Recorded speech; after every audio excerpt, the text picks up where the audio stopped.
Chaque jour, dans nos cuisines à la maison, au restaurant, en cantine, des kilos d'aliments finissent à la poubelle. Un yaourt à peine périmé, un pain un peu dur, un fruit un peu trop mûr. Résultat, des déchets inutiles, une facture qui grimpe et un impact direct sur l'environnement. Pourtant, avec quelques bons réflexes, on peut faire mieux. Pourquoi c'est un vrai problème? Le gaspillage alimentaire, ce n'est pas juste une question d'éthique ou d'économie. C'est aussi une énorme consommation d'eau, d'énergie et de ressources. Produire 1 kilo de viande demande des milliers de litres d'eau. Transporter des légumes, les stocker, les emballer.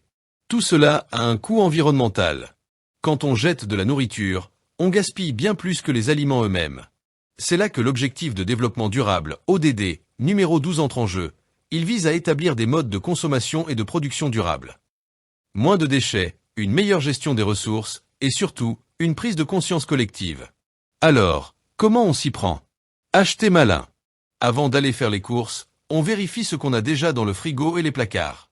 On fait une liste et on s'y tient pour éviter les achats impulsifs. Privilégier les produits de saison et locaux, c'est aussi une bonne idée. Ils durent plus longtemps et sont meilleurs pour la planète. Autre point important, les dates de péremption. À consommer de préférence avant ne signifie pas périmer après. Beaucoup d'aliments restent bons bien après cette date. Alors, avant de jeter, on regarde, on sent et on goûte. Bien rangé, c'est la clé.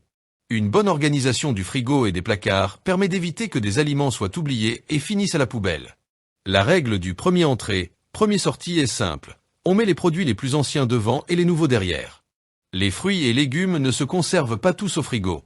Les bananes, tomates ou pommes de terre, par exemple, restent en meilleur état à l'air libre.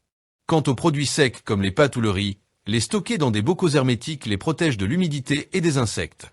Cuisiner sans rien jeter. Les restes de la veille. On les transforme en un nouveau plat. Un poulet rôti devient une salade ou un sandwich. Un reste de légumes peut finir en soupe ou en quiche. Même les épluchures peuvent être utilisées. Elles servent à faire des bouillons maison, des chips de légumes ou encore des zestes confits.